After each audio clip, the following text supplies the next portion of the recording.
salaamaaleykum yéen a ngi ak Saala bu seen émission Fee mu fi ak feneen poire poché laa leen indil au bisaab gis ngeen ko suñu bisaab la ñuy jël raxas ko ba mu set ñu def si ndox teg ko bàyyi mu baax su baxee rek ñu fay gaz bi daal ci def menthe gingembre ak clou de girofle moom laa aromatisé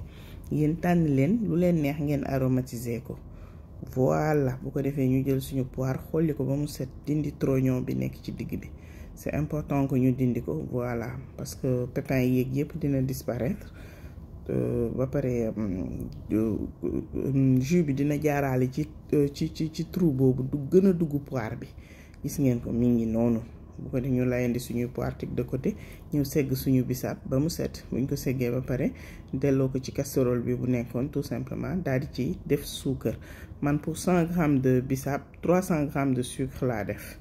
Bu ko defee gis ngeen ko ñu daal di koy teg bàyyi mu baax suukar bi dissoudre ñu soog a ñëw nag jël suñuy poire daal di ko ci poché gis ngeen ko noonu def ko ci ndànk voilà bàyyi ko mu poché bu demee ba commencé jël ébullition di baax da ngay gis automatiquement poire bi daal di changer couleur jëlal bu ko defee mën nga fay sa gaz bàyyi ko ndànk mu poché ci biir ba sedd fa sax bu ko defee ñu ñëw ndànk ci suñu crumble li ñuy def mooy soxla nañ 150 grammes de farine 150 grammes de beurre 80 grammes de sucre benn pincée sel beurre froide beurre bi warul nekk température ambiante dafa war a sedd bu ko def moom ngay booleeg farine bi rek gis nga di ko toj ba mu amalgamé wu mel ni lu sable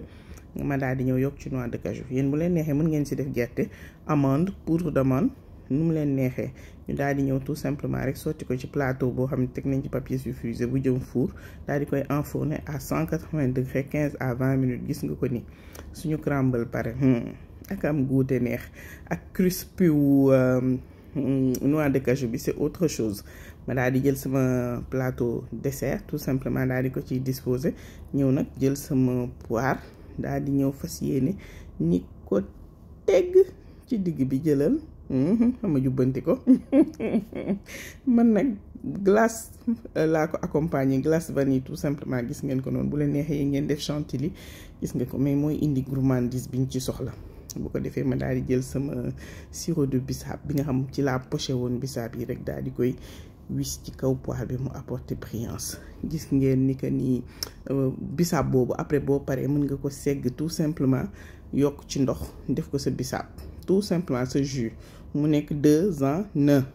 jeex na suñu dessert a ngi nii pare na dessert bii nag moom laa njëkk a jàng def dessert bi may soog a marié wu moom laa daa defaral sama xaritu jëkkër yi buñ daa añ ci kër ga bu leen fàtte abonné bu leen fàtte aimé su ne amee question yi ngeen di xaar ci commentaire yi